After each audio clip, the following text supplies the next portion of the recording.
perdebatan ataupun ada orang yang memfitnah Pak Jokowi, termasuk Pak Prabowo, saya selalu menanyakan, apa sih yang dilanggar Pak Jokowi itu melanggar undang-undang yang mana?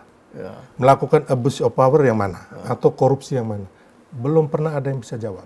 Kita lihatlah Pilpres waktu 2014 itu kan tajam, sangat keras ya. Keras. Nah, dari situ karena kebesaran hati mereka untuk bangsa, akhirnya mereka bisa kompak.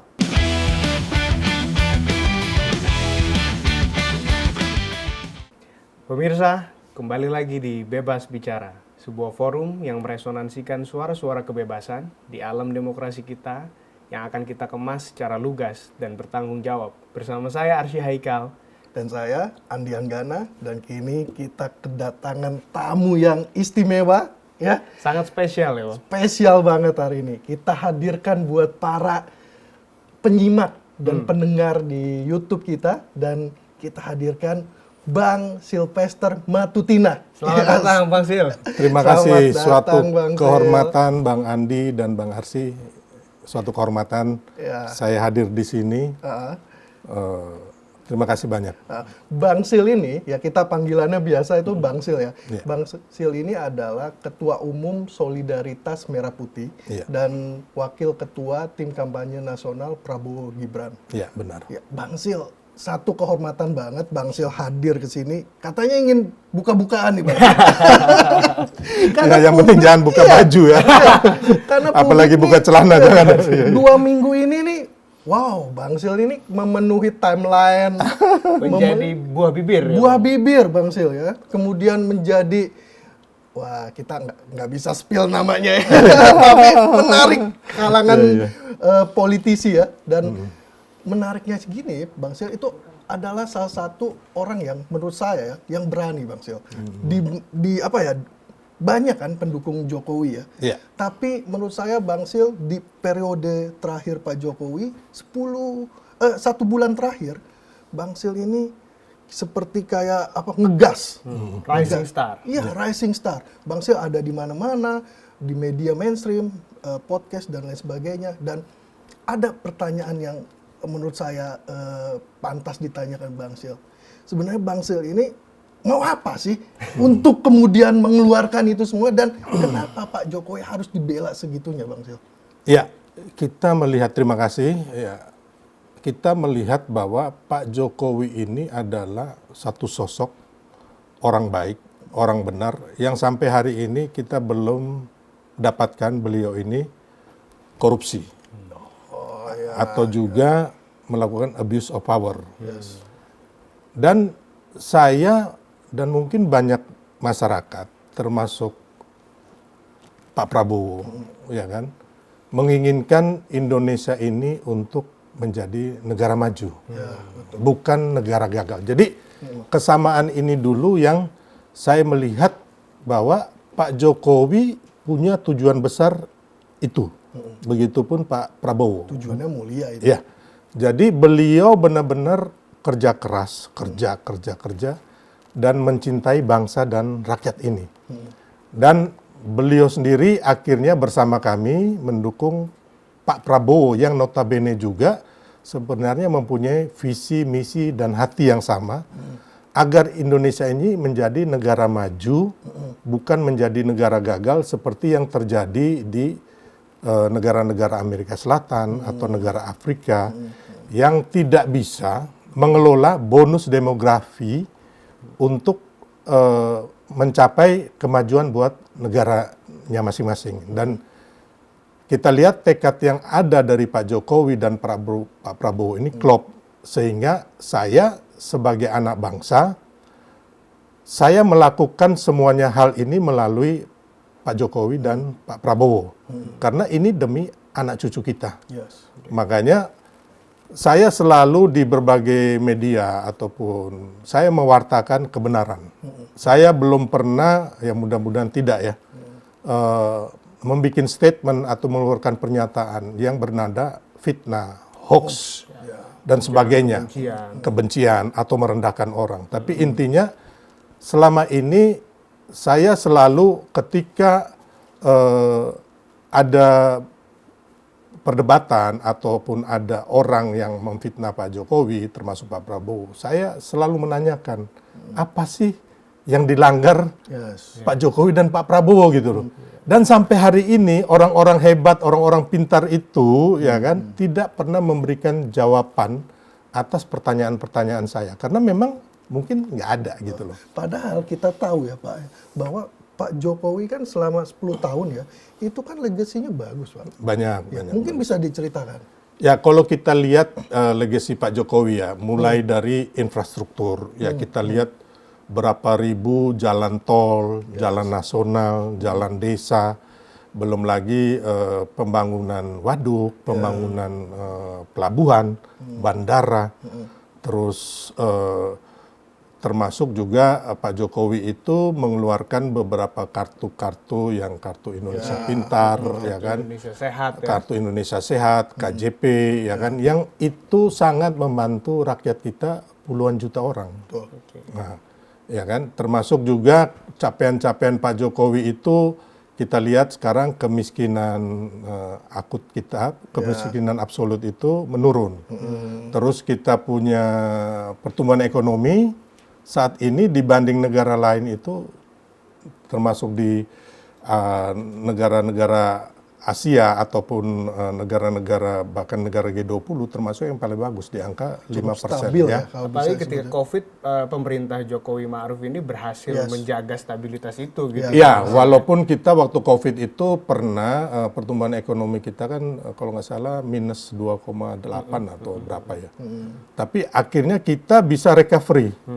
Nah, hari ini Pak Jokowi kayak inflasi kita juga sekarang ini kan sangat kecil ya, di bawah 2-3% lah, intinya itu. Jadi bahwa Pak Jokowi meletakkan dasar-dasar yang fundamental, ya kan, termasuk pengelolaan APBN, terus transparansi, efisiensi, ya kan, yang benar-benar nantinya mudah-mudahan di Pak Prabowo dan Mas Gibran nanti ini tetap dilanjutkan. Makanya saya satu orang ini yang mungkin ada tagline lanjutkan dan sempurnakan itu ya saya yang bikin lah. Oh, itu juga dari Bang Zil berarti ya. Termasuk Salah satunya ya. waktu 2014 itu saya membikin Jokowi adalah kita, kita adalah Jokowi itu. Ya termasuk saya, mungkin ada teman-teman yang lain juga. Tapi saya bisa buktikan bahwa itu saya dengan saya waktu itu memasang spanduk hampir 300 di Jabodetabek. Nah, termasuk waktu Pak Jokowi diserang 2019 ganti presiden. Dan saya Jokowi. menelurkan 2019 tetap Jokowi. Dan waktu untuk pemenangan Pak Prabowo itu kita membuat Setia Tegak Lurus Jokowi itu tanggal 22 bulan 2 tahun 2022. Karena udah cantik. ini Pak Jokowi telunjuknya ke kiri mendukung Pak Prabowo, ya kan, dan ke kanan juga Pak Prabowo, ya disitulah kita mendukung Pak Prabowo. Karena kita tahu, kita yakin bahwa ternyata Pak Prabowo ini untuk menjadikan Indonesia negara maju 2045 itu beliau sudah membuat gagasan, ya kan, terus sudah membuat ada dalam buku-buku beliau yang kita lihat bahwa oh ternyata Pak Jokowi dan Pak Prabowo ini satu nafas, satu garis, satu visi, satu misi, dan satu gagasan. Ini kan sebenarnya bisa dilihat juga dari kinerja Pak Jokowi bahwa secara apa ya, kasat mata Pak Jokowi itu kan intelektual politik yang mampu mengkonsolidasikan di sisi internal partai. Dan itu kan legacy juga kan. Kita belum pernah kayaknya melihat presiden yang mampu mendapat antusiasme tinggi dari grassroots dan juga ketua-ketua umum partai. Ya kan? Bang, antara elit dengan grassroots ini sama-sama kuat. Itu kan bagus kinerja yang bahkan sampai cukup terakhir bagus. Ya. Kalau orang biasa bebek lumpuh lah istilahnya. Ya kan? Apalagi kan kita 2 tahun loh kena COVID. Dan ketika kena COVID, konsolidasi Pak Jokowi kinerjanya kan makin bagus, Pak. Ya kan, atas nama bangsa dia minta seluruh elemen-elemen bersatu membangun narasi yang kebaikan dan akhirnya kan terjadi tuh. Ya. Bapak ngelihatnya gimana? Makanya banyak teman-teman inginkan Pak Jokowi itu kan 3 periode. dan perpanjangan, masih ingat kan? Iya. Tapi makanya saya bilang tadi bahwa sebenarnya orang bilang ada fitnah bahwa Pak Jokowi mau 3 periode sama perpanjangan itu Itu nggak menampar muka saya kata Pak ya, Jokowi. menjilat. Menjilat. Karena saya ini yang saya bilang tadi yang setia tegak lurus, ya kan? Kenapa saya bilang mereka itu Pak Jokowi nggak mau? Ketika saya mewacanakan setia tegak lurus, terus bersama teman-teman bikin yang Pak Ganjar, yang rambut putih, Pak Jokowi kesana loh. Ya kan, kalau Pak Jokowi mau 3 periode atau perpanjangan, Pak Jokowi nggak mungkin dong ngomong masalah capres berikutnya Siapa rambut sosoknya putih. lah kira-kira Iya. gitu, nggak akan ya. Ya harusnya kan Pak Jokowi konsolidasi, ya kan, bersama relawan atau partai, ya kan, agar MPR bisa referendum, ya kan? Kan itu harusnya konsolidasinya. Tapi tidak Tapi ternyata dilakukan enggak itu ya. ya, tidak Iya, dilakukan. Tidak dilakukan. Oke Bang, artinya kita tadi ketemu sih, kalau saya ketemu benang merahnya bahwasannya Pak Jokowi itu memang mencari sosok yang tough kira-kira gitu untuk bisa melanjutkan visi Indonesia maju ke depan ini tetap berjalan gitu kan. Nah, dan kebetulan Pak Prabowo masuk di dalam kriteria yang mungkin diinginkan oleh Pak Jokowi kan seperti itu. Tapi Bang, kalau kita kan tadi bahas ya, Abang ini udah cukup lama bersama Pak Jokowi. Kalau Abang melihat secara dekat gitu, kira-kira kinerja Pak Jokowi itu yang selama ini sudah dilakukan itu seperti apa sih Bang? Maksudnya dampak, barangkali ya, dampak yang dihasilkan dari kinerja Pak Jokowi ini terhadap rakyatnya mungkin bisa Abang ceritakan juga seperti apa Bang? Banyak ya keberhasilan Pak Jokowi itu selain infrastruktur, terus ada juga reformasi birokrasi, termasuk diplomasi luar negeri kita ya. Oke. Tapi yang saya bilang Pak Jokowi hebat ini kayak diplomasi luar negeri. Pak Jokowi itu memang sesuai amanat undang-undang bahwa kita akan mendukung negara-negara ini secara bebas aktif, ya kan? Tapi ada satu hal yang Pak Jokowi di situ ada tambahan bahwa beliau ingin dukungan kita ataupun pergaulan kita di internasional itu harus juga membawa manfaat untuk Indonesia. Banyak lah. Makanya kadang-kadang dalam beberapa hal kita ingat waktu zaman Pak Yusuf Kalla, Pak Jokowi itu ada beberapa kali nggak menghadiri acara-acara Seremonial. Tingkat dunia gitu. Karena beliau beranggapan bahwa apabila beliau hadir tapi nggak bisa membawa manfaat kepada bangsa kita, ya percuma. Jadi Pak Jokowi itu intinya kan aktif kita di G20, terus di ASEAN, ya kan, terus kita juga banyak membantu kayak di Myanmar, di Afghanistan, terus di Bangladesh, ya kan. Tapi di situ juga termasuk Palestina tuh, yang ingat nggak waktu itu membebaskan biaya impor untuk minyak zaitun dan juga kurma, supaya Palestina mendapat perputaran ekonomi. Tapi di satu sisi Pak Jokowi itu selalu membuat sesuatu itu apabila hadir di acara-acara itu beliau juga membuat bersama menteri-menterinya suatu acara tersendiri untuk pertemuan dagang. Oke. Yang mana untuk menarik investor atau investasi. Nah, ini yang saya bilang tadi atau transaksi ekonomi lah. Yang saya bilang ini kehebatan Pak Jokowi yang mungkin ada ya presiden yang lalu. Tapi Pak Jokowi ini lebih mementingkan untuk bangsa kita sendiri. Dalam hal ini untuk pertumbuhan ekonomi kita atau investasi untuk di negara kita. Yang saya ingat itu ini Bang Asri. Kita 2018 kalau nggak salah Asian Games. Asian Games. Wah itu mungkin salah satu Asian Games yang Meriah dan kita jadi tamu yang kemudian memberikan tontonan menarik dan jadi tuan rumah juga ya. Dan dunia internasional tuh melihat kita loh. Kita bisa bikin event seperti itu. Mungkin ada cerita menarik di. Ya, jadi makanya yang tadi Asian Games sebenarnya ada yang Pak Jokowi itu mungkin termasuk kita semua ketika membuat U20 nggak jadi, Bang. Karena di situ kan sebenarnya U20 itu kan sudah ada Piala Dunia ya, U20 ya. Ya, ada rapat juga dengan DPR. Terus kalau orang bilang U20 itu belum disosialisasikan itu keliru. Dan sudah ada anggarannya. Kita udah mulai membangun dan merenovasi stadion. Terus kita juga sudah UMKM itu udah bikin merchandise dan segala macam. Bergeliat lah. Udah bergeliat. Tiba-tiba ada yang mengagalkan. Ya. Dengan narasi yang itu ya. Ya narasi ya kita kan juga nggak setuju ya istilahnya. Ini event internasional loh. Masalah Israel ya kan dengan Palestina ya kita secara kemanusiaan kan nggak setuju dan Pak Jokowi juga sama gitu loh. Tapi kan di sini kan kita juga pernah tahu bahwa ada ada acara parlemen dunia kalau nggak salah di Bali. Di Bali. Itu bahkan ada Hadir. bendera Ya. Israel gitu loh.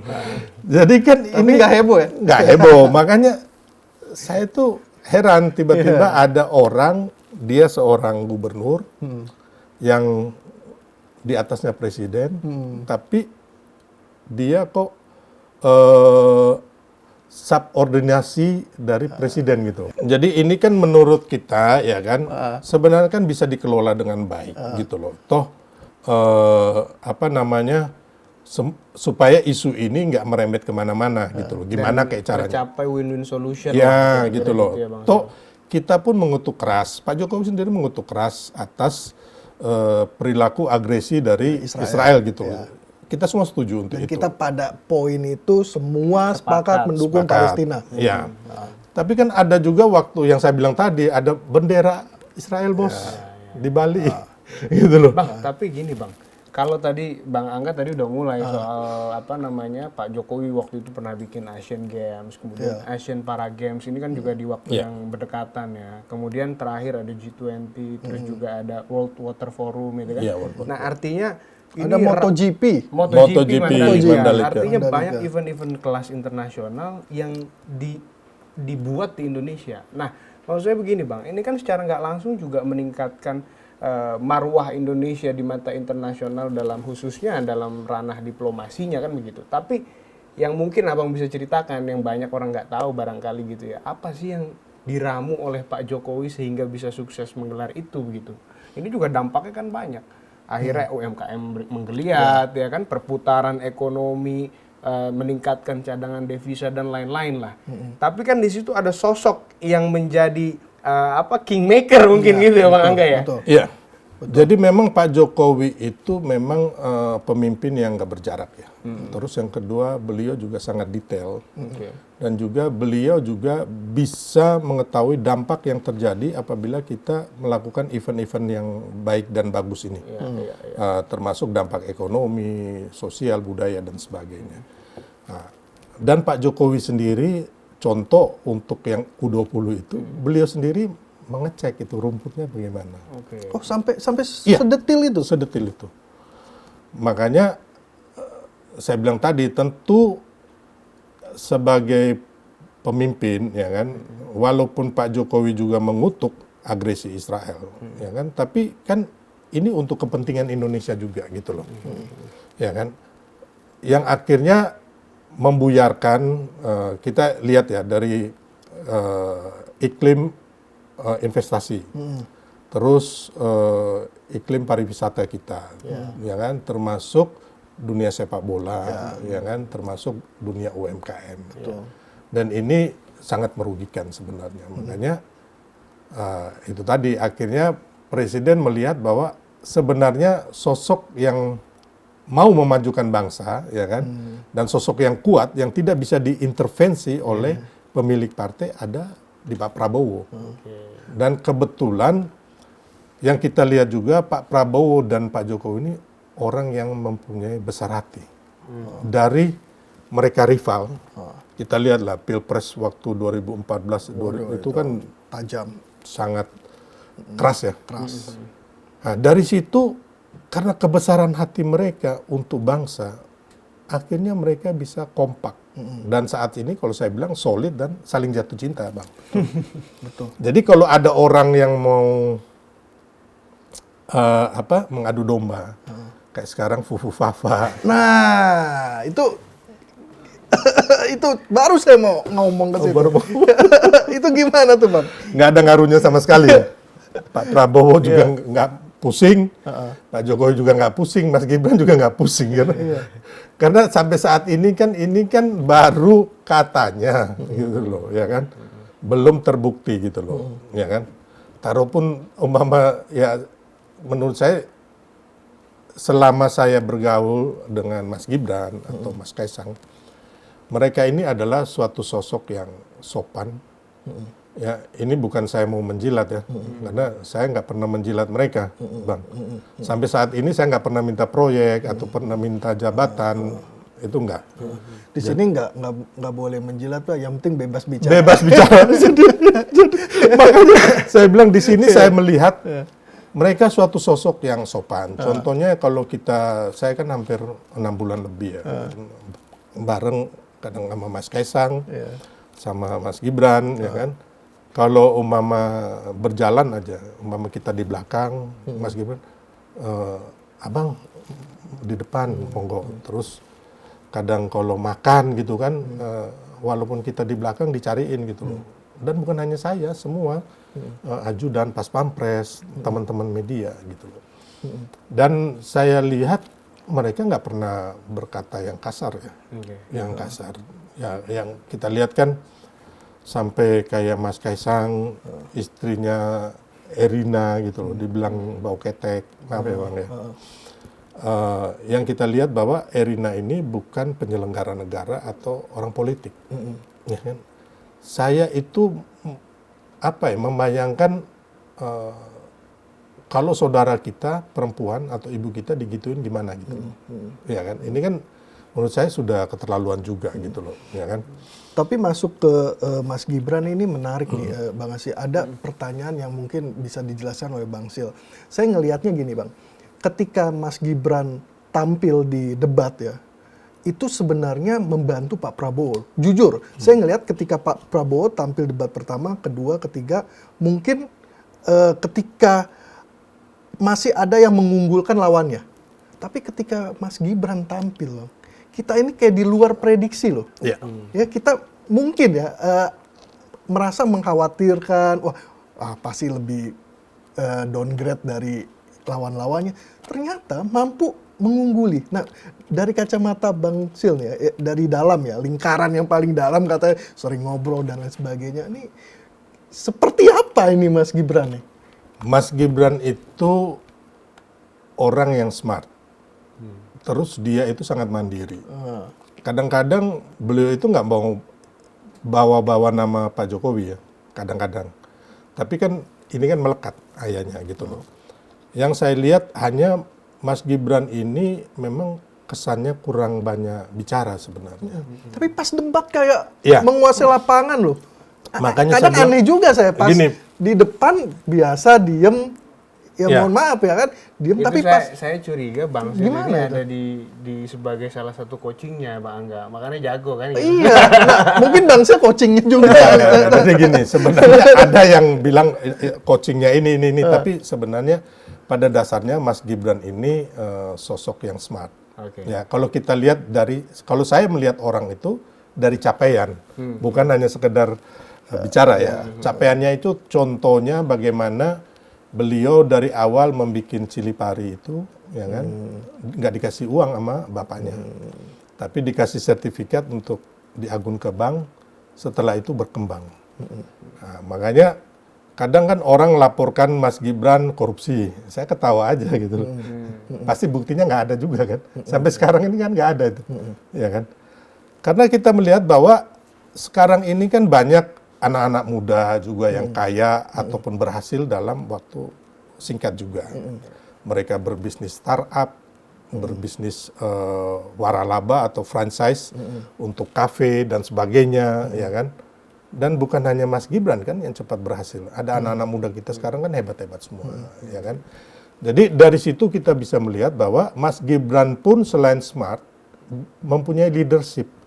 Bagaimana beliau memimpin ribuan karyawannya beliau gitu loh, ya kan, termasuk kita lihat aja sekarang di Solo, gitu loh. Bagaimana saya bolak-balik Solo, saya lihat waduh, ini Solo ini perkembangannya sangat luar biasa, Pesat, Bang. gitu loh. Bahkan dibanding waktu zaman Pak Jokowi. Nah, makanya perbandingan ini yang saya bilang tadi, ya saya kan kalau ngomong, wah Mas Gibran gini-gini, tapi nggak ada perbandingan. Atau seperti orang mengkritik, tapi nggak ada solusi. Yang ada menghina orang kan, menjelekan orang gitu.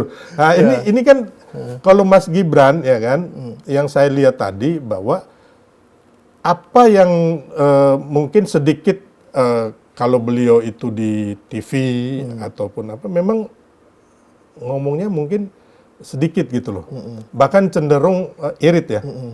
Tapi dari hasil kerja excellent menurut saya, gitu loh. Sangat bagus.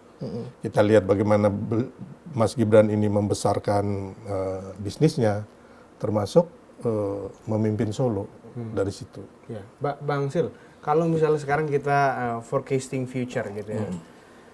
Nah, Pak Jokowi ini kan kalau balik lagi kita ke Pak Jokowi itu sudah menaruh fondasi-fondasi yang cukup kuat ya, apalagi kaitannya dengan soal transformasi birokrasi. Selama ini kita tahu Bang, kalau kita mau ngurus sesuatu sesimpel KTP misalnya ya, atau sesimpel surat-surat mengenai perizinan-perizinan itu kan ngejelimet, ruwet lah ya sebelum Pak Jokowi ketika itu. Ketika Pak Jokowi menjabat banyak terobosan-terobosan. Salah satunya kan online single submission gitu kan, atau OSS itu. Nah, pertama coba dong Bang ceritain dulu seberapa besar sih Bang dampaknya itu Bang? Oh sangat besar ya, karena sekarang ini semenjak adanya OSS itu, kalau nggak salah itu udah ada 10 juta usaha, baik kebanyakan UMKM ya, mayoritas itu yang sudah dengan gampang mengurus perizinannya. Dan kalau nggak salah ada hampir 10 juta yang ada NIB-nya, nomor induk perusahaannya. Ya, terus dan kita lihat bahwa ini untuk UMKM dan kalangan usaha itu bagaimana kita bikin CV, PT itu gampang sekali. Itu juga cepet banget gitu loh. Dan ini kan sangat membantu kalangan usahawan. Untuk legalitas. Kira-kira di pemerintahan ke depan ini Bang, tadi karena kita bicara soal forecasting future itu, Pak Prabowo dan Mas Gibran apakah akan membuat terobosan-terobosan baru, barangkali ada pembicaraan-pembicaraan yang kita belum tahu gitu ya Pak Angga ya, di dalam seperti apa kira-kira Bang? Ya, jadi saya rasa Pak Mas Gibran sama Pak Prabowo akan melanjutkan yang baik. Tapi juga beliau-beliau itu punya terobosan sendiri, umpamanya masalah digitalisasi perikanan gitu lah. Termasuk juga hilirisasi, baik itu pertambangan, pertanian, peternakan, ya kan, termasuk pembukaan lahan-lahan sawah baru nih. Ya mudah-mudahan ketika dilantik nanti udah ada tuh peresmian, lahan 1 juta hektar di sini, lahan ini ya kan. Untuk food Padi, estate itu food kira-kira estate lah. Nah, ya, mudah-mudahan sih nanti kita lihat bahwa mereka akan lakukan itu. Dan intinya bahwa tekad Pak Prabowo dan Mas Gibran itu bahwa nanti pertumbuhan ekonomi kita di kisaran 8%. Dan dari mana itu? Ya itu tadi pengembangan UMKM, digitalisasi, ya kan, perikanan, hilirisasi, termasuk pencetakan, terus dari ya mungkin untuk kartu Indonesia Sehat, kartu KJP dan sebagainya tetaplah, karena itu kan juga salah satu faktor untuk pertumbuhan ekonomi ya. Termasuk infrastruktur ini nantinya kan sudah diletakkan oleh Pak Jokowi nih.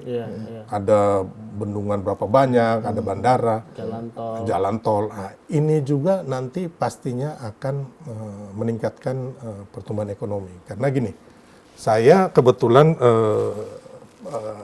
pengusaha penerbangan, ya kan. Jadi kalau kami membuka suatu rute penerbangan, itu pasti di awal itu rugi. Karena belum banyak yang minat. Belum ada demand, ya kan. Jadi umpamanya kita buka umpamanya dari Medan ke Nias, ya kan. Nah itu kan belum ada nih Bang. Jadi selama mungkin 3 bulan itu kita bleeding. Ya kan, makanya dulu ingat nggak berdarah-darah.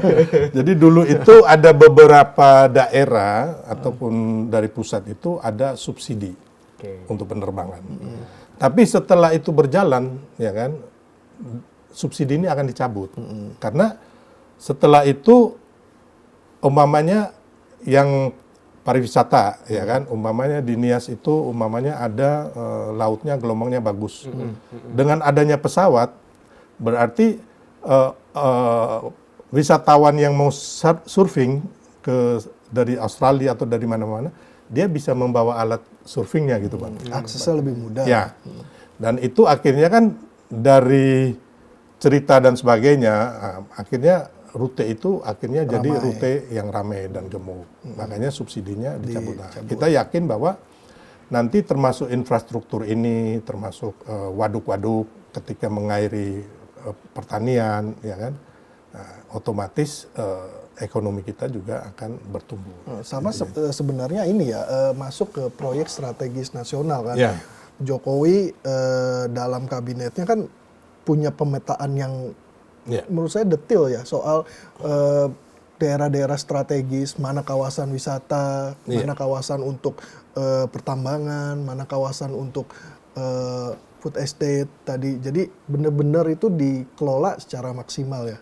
Ya, jadi gini Bang, ya kalau kita lihat kayak pembangunan waduk Bang, kalau kita ngomong atau jalan tol, saya sekarang ini kan mau ngomong, ada orang berpikir wah itu uang angus tuh. Emang kita mau makan bendungan atau batu-batanya jalan tol. Tapi kan kalau kami sebagai praktisi ya, agak-agak ini juga ya. Sebagai praktisi yang kalau Iya kan? Ya kalau ya seperti mungkin komentar. Kita bebas bicara tapi nggak bisa ngomong jorok Bang. Oh, gitu. Jadi kayak komentator sepak bola Bang ya. Kan lebih jago Bang dari pemain bola sama jadi ya tapi udahlah itu maklumin aja ya kan. Jadi kalau saya sebagai praktisi usaha ya kan, saya bisa melihat bahwa ini kayak saya bilang tadi, kayak di NTT itu yang zaman Pak Jokowi kalau nggak salah 9 bendungan itu dibangun. Ya kalau kita lihat dari investasi, kapan nih mau balik? Atau kereta cepat Jakarta-Bandung Wus ini kan? Kan semua pada menentang gitu kan, ya kan? Atau IKN, ya kan? Tapi kan kedepannya kan ini akan menumbuhkan apa namanya titik-titik pertumbuhan ekonomi kita, ya kan? Termasuk yang saya bilang tadi hilirisasi. Kita lihat sekarang pertumbuhan ekonomi kita di Indonesia menyeluruh sekitar 5,2% kalau nggak salah. Tapi kita lihat di Maluku Utara itu hampir 20% Bang. Maluku Utara. Tinggi sekali ya Bang? Tinggi sekali. Terus di Papua sama Maluku itu kalau nggak salah 6%. Jadi ketika ini semuanya berjalan, ya pertambangan, terus manufacture kita, termasuk dari transportasi, ya kan, dan juga apa namanya peternakan, perikanan dan sebagainya. Ya kita yakin dasar-dasar sekarang ini, termasuk reformasi birokrasi, terus efisiensi apa namanya waktu pengiriman barang dan sebagainya, distribusi, ya kan, nantinya tentunya akan balik lagi kepada pertumbuhan ekonomi dan kesejahteraan dari masyarakat. Mungkin belum sekarang, tapi mungkin 5, 10, 15 tahun ke depan. Kalau ada yang ngomong gini Bang, artinya Pak Jokowi ini dalam melakukan pembangunan infrastruktur itu dia bukan mindsetnya itu bukan sedang berbisnis dengan rakyatnya, tapi memberikan akses yang sama ke seluruh rakyatnya gitu. Itu keadilan ya. Jadi ada keadilan dan pemerataan Bang. Jadi mungkin saya yang pernah berbisnis di Papua, terus pernah tinggal di beberapa daerah ya, Mama NTT ataupun di Kalimantan, itu, waduh, kalau kita lihat tuh kita bisa nangis. Makanya Pak Jokowi punya hati untuk itu. Ya kan, kita lihat bagaimana masyarakat di sana itu jalan kaki, Bang. Terus umpamanya ada sakit, dia mau berobat aja ke rumah sakit nggak bisa. Ya kan? Bahkan harus nyebrang sungai kadang-kadang ya Bang ya? Iya. Berat. Bahkan saya itu dulu buka penerbangan dari Jayapura ke Kobakma dan ke ada pegunungan Bintan, Bang. Dan itu, ya itu tadi Bang, kadang-kadang kita mau membawa orang sakit atau makanan, tapi karena selain pesawatnya itu kita karena cuaca udah terbang RTB Bang. RTB itu return to base, balik lagi ke daerah asal, daerah yang kita take off awal gitu Bang. Dan ini kan ya kerugian dan juga masyarakat juga susah gitu loh Bang. Apalagi kalau ada yang orang pasien sakit gitu loh Bang. Ya saya melihat bahwa banyak orang-orang juga masalah jalan yang banjir, longsor, itu kan berhari-hari Bang. Bagaimana kalau ada orang sakit mau melahirkan? Ya kasihan sekali. Jadi kita lihat Pak Jokowi ini, beliau membangun yang Indonesia sentris ini sangat bagus. Ya istilah membangun juga dari daerah terluar dan pinggiran. Dan ini belum pernah dipikirkan oleh banyak pemimpin kita. Dan Pak Jokowi sudah meletakkan dasar-dasar ini. Berarti nanti Bang, kalau kita ngelihat itu, sudah ada nggak sih pembagian antara Pak Prabowo, misalkan Prabowo urus yang lebih politik, hukum, Mas Gibran di ekonomi, dan lain sebagainya, karena kebanyakan yang berbau ekonomi itu infrastruktur dan lainnya kan Jokowi ketat banget di situ. Gimana Bang? Oh sampai saat ini sih belum ya, belum ada ke arah situ. Tapi kita tunggu aja nanti ya otomatis Pak Prabowo adalah presiden, Pak Mas Gibran adalah wapres yang membantu beliau. Ya hampir semua kebijakan kan di tangan Pak Prabowo. Nanti Pak Prabowo dengan hak prerogatifnya yang akan membagi fungsinya atau apa ya itu. Tapi kalau pembicaraan kabinet mungkin udah ada kali ya Bang. Nah, itu gimana tuh? Bang, itu gimana tuh? Apakah kabinet ini, apalagi DPR sudah baru saja mengesahkan bahwa boleh berapa saja, tidak terbatas katanya, ya kan? Nah, itu bakal dimanfaatkan dengan baik karena kita tahu kan ini koalisi gemuk, ya kan? Koalisi gemuk nggak masalah kalau kemudian kinerjanya baik, diisi oleh orang profesional, orang partai yang punya komitmen tinggi terhadap pertumbuhan, pembangunan, dan kompetensinya oke, nggak masalah. Iya. Pak Prabowo sendiri kan menginginkan second cabinet ya yang diisi oleh para profesional tentunya, dan itu ya kita hargailah bahwa memang mengenai jumlah menteri berapa, sedikit atau banyak, gemuk atau kurus, ya sesuai undang-undang kementerian itu bahwa itu tergantung dari kebutuhan presiden gitu, dan saya yakin kita semua akan menghargai itu. Jadi bukan semata untuk bagi-bagi gue gitu. Kayaknya sih enggak ya, tapi memang Pak Prabowo juga menginginkan bahwa sama-sama untuk membangun bangsa, mau merangkul. Tapi tentunya juga harus ada yang di luar juga, oposisi. Iya. Kalau nggak ada, masa dirangkul semua? Ya kan, kita kan bukan take all untuk semuanya masuk ke dalam kabinet kan. Iyalah, kalau nggak siapa yang menjadi yang teriak-teriak gitu kan? Iya. Tapi kan ada dong posisi untuk wakil ketua TKN. Saya pada posisi perjuangan saya mendukung Pak Prabowo dari Pak Jokowi termasuk Pak Gibran adalah untuk kemajuan atau memperbaiki bangsa kita untuk anak cucu kita. Nah, masalah yang begitu bukan urusan saya Bang.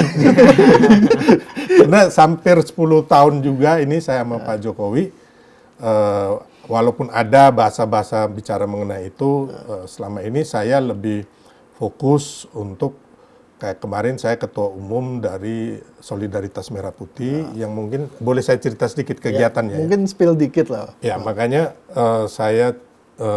kami itu kayak ada kemarin gempa Poso, gempa NTB, banjir di NTT, banjir di Manado, ya kan, terus di Garut, Sumedang, terus ada letusan Gunung Merapi, ya kan, terus gempa di Jogja, ya kan, ada kebakaran, terus ada orang yang nggak punya uang untuk beli kursi roda karena stroke dan sebagainya.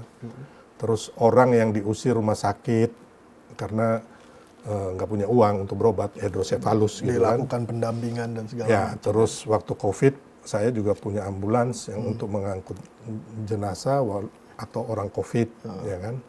Terus kita juga mendampingin petani, nelayan, pedagang kecil termasuk UMKM. Artinya memang geraknya di bidang kemanusiaan tuh Bang. Ya, bidang kemanusiaan. Jadi memang tujuan saya lebih sebenarnya ke situ, melakukan kepedulian, kerja nyata kepada rakyat, terus merawat Pancasila dan menjaga NKRI. Luar biasa. Makanya dari sekian banyak pihak nih Bang ya, yang ada di lingkaran Jokowi, ini saya nyari narasumber nih susah banget Bang, yang bisa mental sekuat Abang Bang. Sampai apa, kayak ada statement berani mati Bang. Ya, makanya saya bilang tadi, saya ini kan deklarator, penggagas dari Setia Tegak Lurus Jokowi. Karena sampai saat ini, saya belum pernah mendapatkan jawaban kepada orang-orang hebat yang saya tanya, Pak Jokowi itu melanggar undang-undang yang mana? Ya. Melakukan abuse of power yang mana? Atau korupsi yang mana? Belum pernah ada yang bisa jawab. Ya kan? Dan saya adalah anak merah putih yang menginginkan Indonesia ini menjadi negara maju. Ya kan? Kalau enggak juga ngapain Bang saya pergi urus itu orang banjir, itu orang gempa bumi, mending saya ke diskotik lah kan, ya kan? Ya enggak, ya kan? Atau pergi makan-makan, ya kan? Ya kan? Tapi kalau mau jadi menteri harus ibadah banyak Bang. Oh, harusnya naik umroh Bang. Kemarin Bang pergi umroh. Jadi intinya bahwa saya di ADART kami itu tujuannya itu kan ada visi misi Bang. Nggak ada itu ADART-nya menjadi menteri. Nggak ada. Jadi kami fokus kepada apa yang ada di ADART.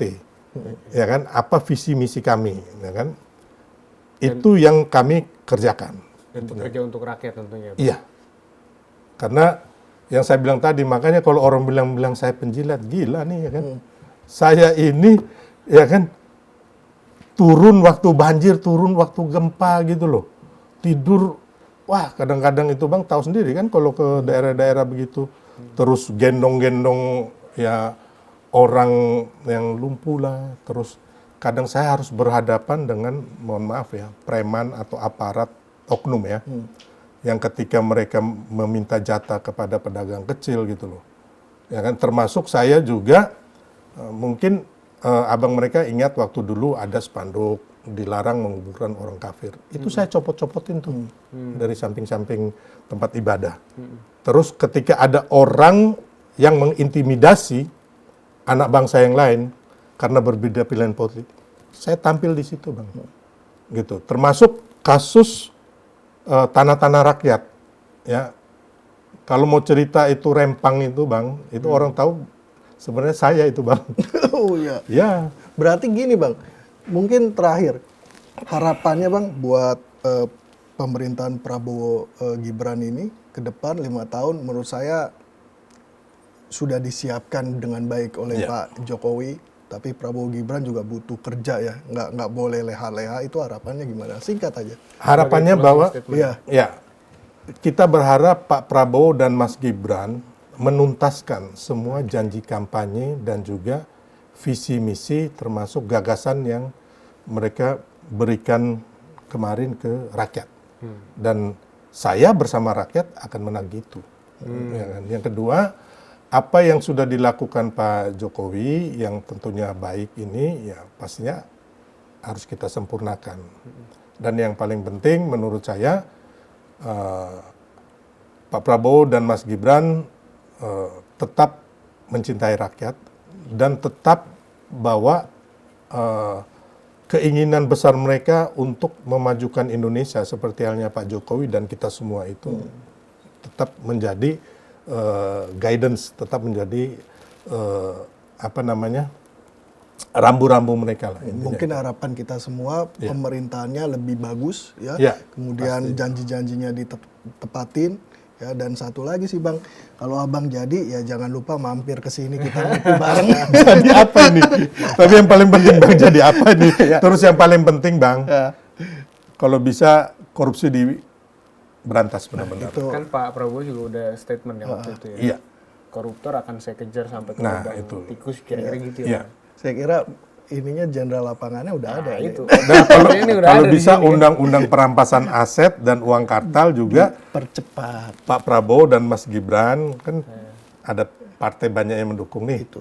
Ya tolong disahkan. Itu mungkin buat tema next time Bang. Siap. Terima kasih Bang Aku yang Sil. terima kasih banyak ini. Aduh, benar-benar Sudah suatu mau kehormatan mampir ya. di Bebas Bicara dan memberikan informasi yang mungkin ya di luar dari media-media mainstream ya. Kita ingin menggali lebih dalam dari satu orang narasumber yang mungkin bisa teman-teman netizen publik itu melihat bahwa ada narasi lain ya dari pendapat yang berbeda. Itu yang akan kita buka. Dan terima kasih Bang Sil, Bang Arsy. Kita akan kembali lagi di Bebas Bicara dengan tema dan narasumber yang berbeda. Salam, Bebas Bicara. Terima kasih Bebas Bicara. Top.